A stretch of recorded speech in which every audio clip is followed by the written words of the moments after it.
O caso aconteceu no fim dos anos 80, numa região afastada do Paraná, quase na divisa com São Paulo.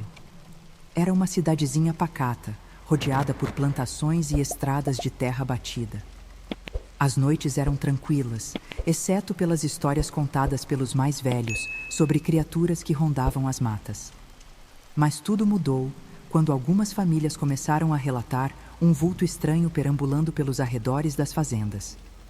No início, pensaram ser um ladrão, mas logo ficou claro que não era um homem comum. Os primeiros relatos surgiram de sitiantes que moravam próximos ao rio. Um fazendeiro chamado Seu Dário contou que viu a criatura numa noite de lua cheia. Ele acordou com os cães latindo sem parar e, ao sair com a espingarda em mãos, avistou algo alto, esguio e de olhos brilhantes. O bicho se moveu rápido demais, sumindo na mata antes que ele pudesse atirar. A história se espalhou e a cidade entrou em alerta. Algumas famílias passaram a reforçar portas e janelas antes do anoitecer. No início, muita gente duvidava. Diziam que era invenção de gente supersticiosa ou um lobo perdido das matas. Mas a situação ficou séria quando um garoto de 12 anos jurou ter visto a criatura de perto. Ele disse que o ser tinha pelos escuros, braços longos e um olhar profundo, quase humano. Os boatos cresceram e os moradores decidiram buscar ajuda na única autoridade que poderia lidar com algo assim: a igreja. O padre da paróquia não estava na cidade, então a comunidade enviou uma carta pedindo auxílio. 2 semanas depois, um padre chegou à cidade. Seu nome era Padre Miguel, um homem de 40 e poucos anos, com um rosto sério e um olhar observador. Ele não se impressionava facilmente, mas também não ignorava os relatos.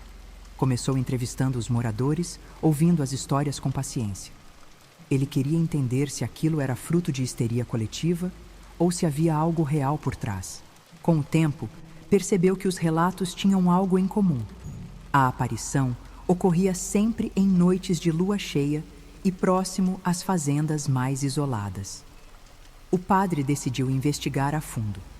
Pediu abrigo na casa de um dos fazendeiros e passou a observar os arredores à noite. Na primeira vigília, não viu nada além da escuridão e do barulho dos grilos. Mas na terceira noite, algo mudou.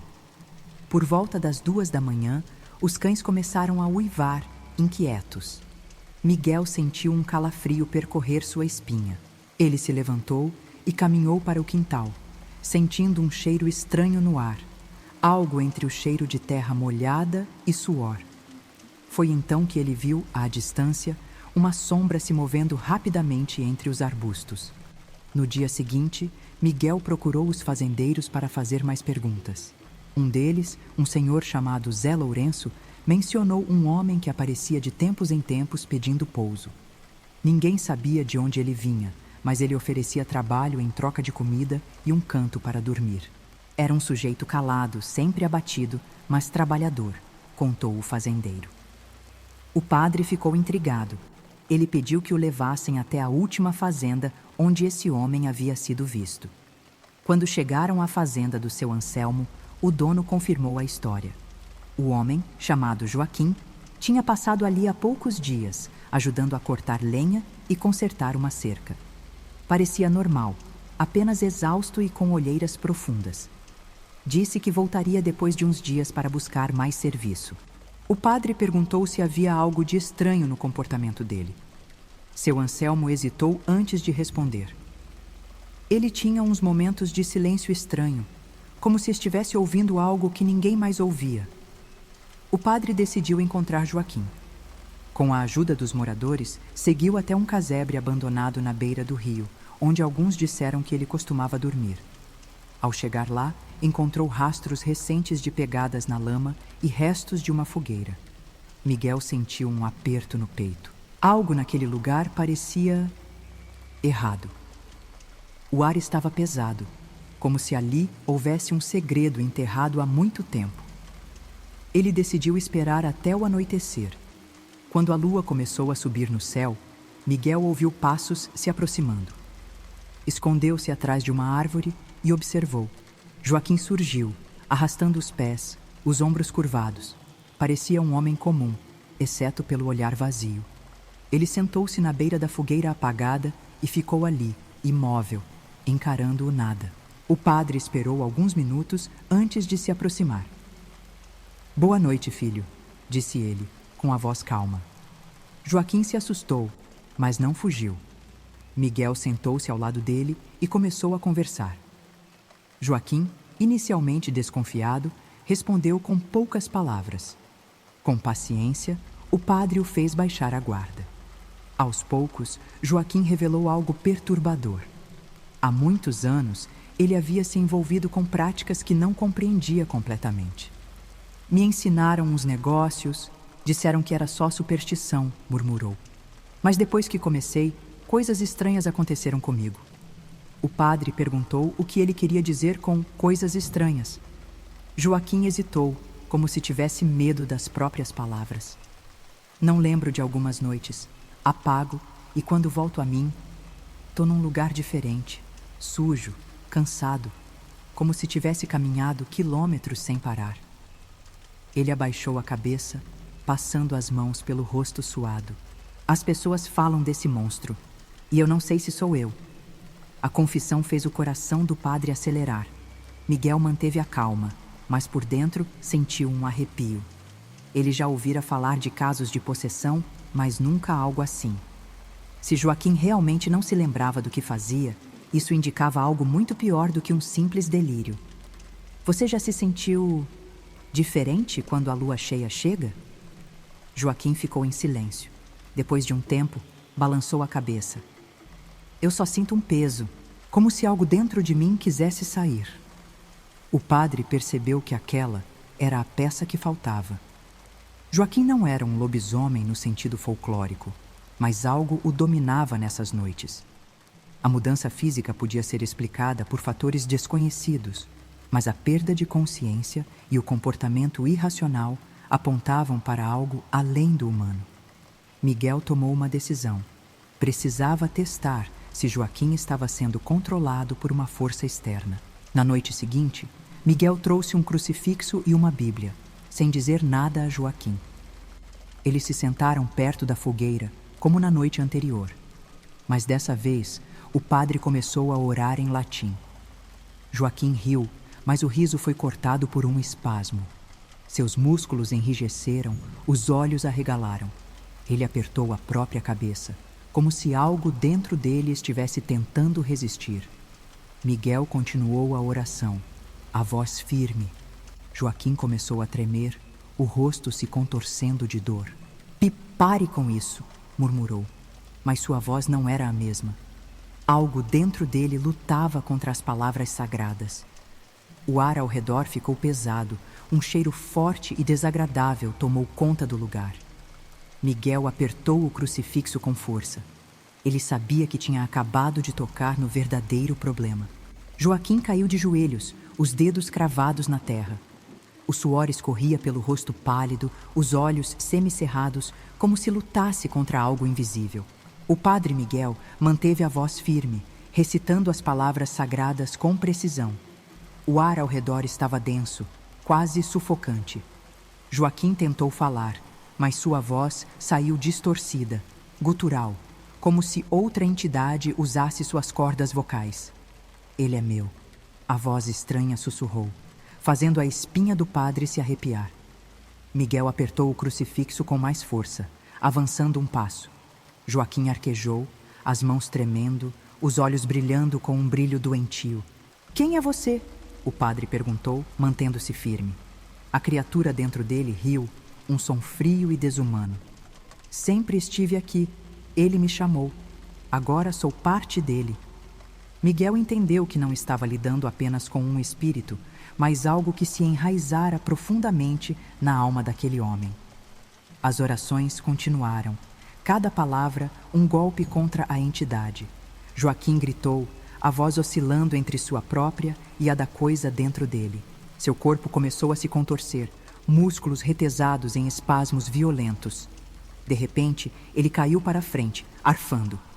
O silêncio que se seguiu foi avassalador. Miguel observou atentamente, esperando qualquer sinal da presença maligna. Joaquim abriu os olhos, parecendo perdido. O que aconteceu? Murmurou. O padre o ajudou a se levantar, observando cada detalhe.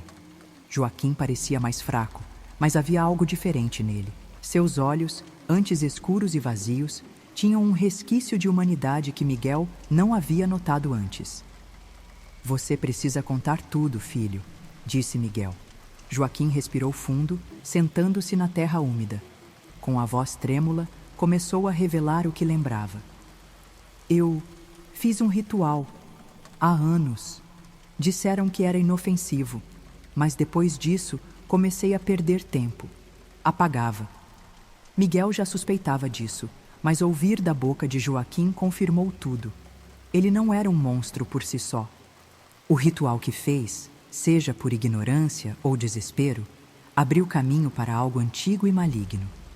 Você sabe o que invocou? Joaquim balançou a cabeça. Não, só segui instruções. Um homem me deu um livro. Eu só queria proteção. O padre sentiu um peso no peito. Era sempre assim.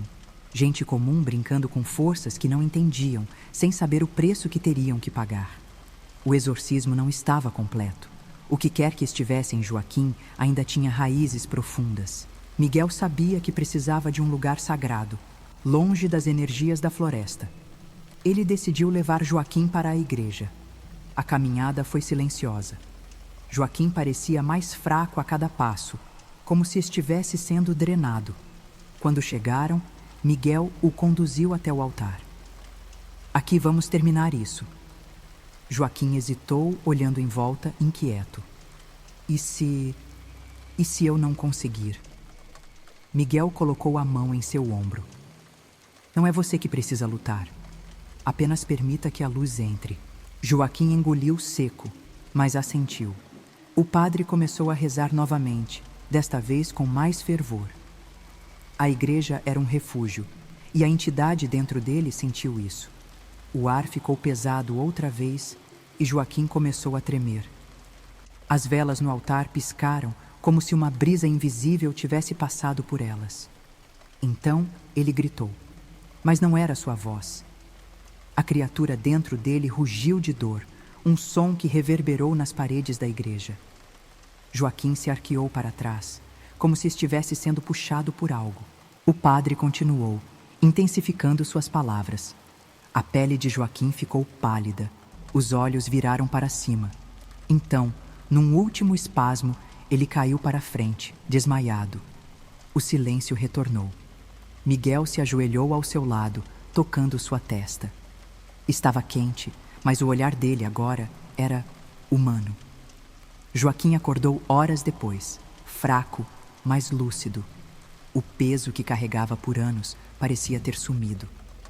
Eu me lembro, sussurrou. Miguel esperou. Eu me lembro de tudo. Havia dor em sua voz. O que eu fiz, o que eu fui. Ele enterrou o rosto nas mãos.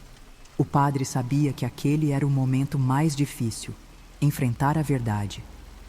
O que importa é que agora você está livre, disse Miguel. Joaquim olhou para ele, lágrimas nos olhos. E se voltar? Miguel suspirou. Nada volta sem um convite. Joaquim ficou em silêncio por um longo tempo, assimilando as palavras.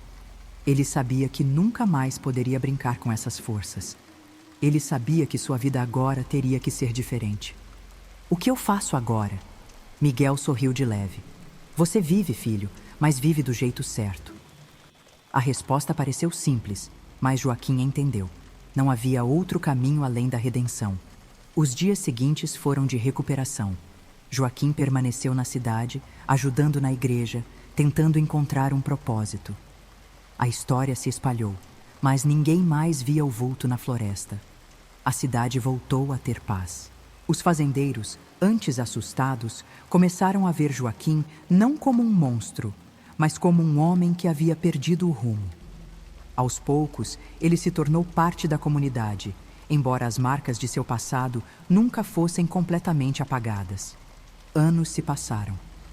Miguel voltou à cidade apenas uma vez, encontrando Joaquim diferente. Mais forte, mais firme.